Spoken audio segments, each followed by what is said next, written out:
মই বিশ্বনাথবাসী ৰাইজলৈ মোৰ এই বিজয় উৎসৰ্গা কৰিছোঁ আৰু অসমৰ মাননীয় মুখ্যমন্ত্ৰী ডক্টৰ হিমন্ত বিশ্ব শৰ্মা ডাঙৰীয়া, আমাৰ ৰাজ্যিক সভাপতি দিলীপ শইকীয়া ডাঙৰীয়া, তেখেতসকলক মই ধন্যবাদ কৃতজ্ঞতা জ্ঞাপন কৰিছোঁ, অভিনন্দনৰ শুভেচ্ছাও জ্ঞাপন কৰিছোঁ যে ডক্টৰ হিমন্ত বিশ্ব শৰ্মাৰ নেতৃত্বত এক অভূতপূৰ্ব বিজয় সাব্যস্ত কৰিবলৈ আমি সক্ষম হ'লোঁ।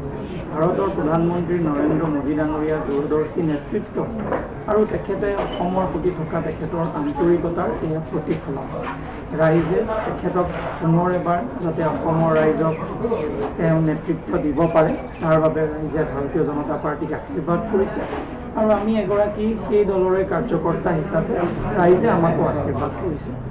ৰাইজৰ আশা যে অসমখন আমি সুৰক্ষিত কৰি ৰাখিব পাৰোঁ, বিশ্বনাথ আমি সুৰক্ষিত কৰি ৰাখিব পাৰোঁ, বিশ্বনাথৰ সৰ্বাংগীন বিকাশ আৰু অসমৰ সৰ্বাংগীন বিকাশ যাতে আমি বাস্তৱ ৰূপ দিব পাৰোঁ তাৰ বাবে ৰাইজে আমাক সমৰ্থন দিছে।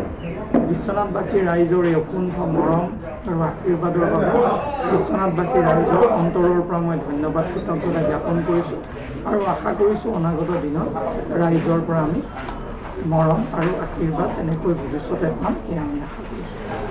বিশ্বনাথবাসীৰ বাবে আপুনি আশা আৰু বিশ্বনাথৰ আপুনি উন্নয়নৰ ধাৰা বিশ্বনাথৰ বাবে কেনেধৰণৰ? চাওক, বিশ্বনাথৰ বহু বিষয় আছে যিখিনি আমি সমাধান কৰিবলৈ চেষ্টা কৰিব লাগিব ভৱিষ্যতে।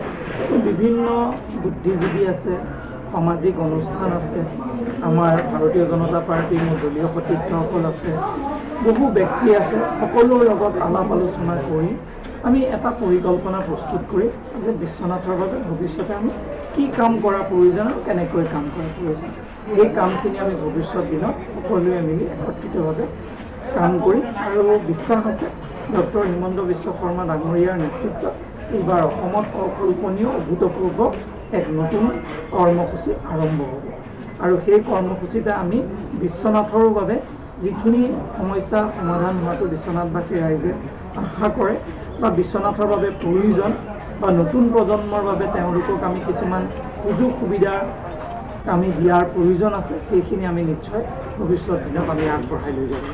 আমি আশা কৰিম যে ৰাইজৰ সহযোগ সমৰ্থন থাকিলে ভৱিষ্যতে নিশ্চয় এইখিনিক আমি বাস্তৱ ৰূপ দিব পাৰিম। মন্ত্ৰিত্বৰ বাবে চাওক, মাননীয় মুখ্যমন্ত্ৰী মহোদয়ে তেখেত মুখ্যমন্ত্ৰী যেতিয়া তেওঁ বিধায়িনী দলৰ নেতা হিচাপে নিশ্চিত হ'ব, তাৰপিছত কেন্দ্ৰীয় নেতৃত্ব ৰাজ্যিক নেতৃত্বই সিদ্ধান্ত ল'ব। মোৰ এগৰাকী কাৰ্যকৰ্তাক বিধায়কৰ দৰে গুৰুত্বপূৰ্ণ দায়িত্ব প্ৰদান কৰিছে, কৰ্তৃত্ব প্ৰদান কৰিছে, ৰাইজে বিধায়ক নিৰ্বাচিত কৰোৱাইছে, তেখেতসকলৰ আশীৰ্বাদত বহুত ডাঙৰ আশীৰ্বাদ কৰিছে, তো সেইখিনিয়ে মোৰ কাৰণে পৰ্যাপ্ত। আমি সদায় এগৰাকী কাৰ্যকৰ্তা হিচাপে কাম কৰি যাম। ভৱিষ্যতে নিশ্চিতভাৱে মাননীয় মুখ্যমন্ত্ৰী মহোদয়ে বিশ্বনাথৰ বাবে বহুখিনি কাম কৰিব, সেইখিনিক আগবঢ়াই লৈ যাবলৈ চেষ্টা কৰিম। ধন্যবাদ।